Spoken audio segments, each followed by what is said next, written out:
ఛత్తీస్గఢ్ లో high alert ప్రకటించారు. దంతేవాడ నారాయణపూర్ సరిహద్దుల్లో హై అలర్ట్ ప్రకటించినట్లు తెలుస్తోంది. మావోయిస్టుల మృతదేహాలు తరలిస్తున్నారు భద్రతా బలగాలు. మావోయిస్టుల మృతదేహాలు తరలించేందుకు ట్రాక్టర్లను తెప్పించాయి బలగాలు. ఇప్పటి వరకు 37 మృతదేహాలు స్వాధీనం చేసుకున్నట్లు సమాచారం.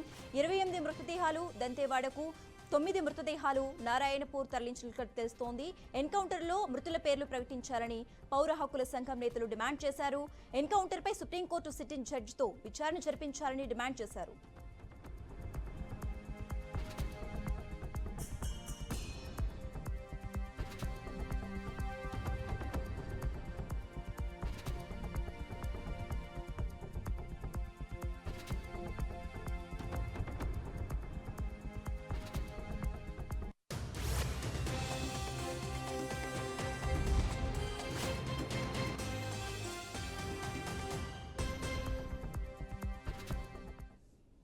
ఛత్తీస్గఢ్ లో హై అలర్ట్ ప్రకటించారు. దంతేవాడ నారాయణపూర్ సరిహద్దుల్లో హై అలర్ట్ ప్రకటించినట్లు తెలుస్తోంది.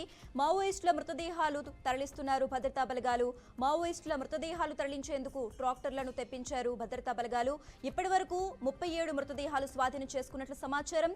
28 మృతదేహాలు దంతేవాడకు, 9 మృతదేహాలు నారాయణపూర్కు తరలించినట్లుగా తెలుస్తోంది. ఎన్కౌంటర్లో మృతుల పేర్లు ప్రకటించారని పౌర హక్కుల సంఘం నేతలు డిమాండ్ చేశారు. ఎన్కౌంటర్పై సుప్రీంకోర్టు సిట్టింగ్ జడ్జితో విచారణ జరిపించాలని డిమాండ్ చేశారు.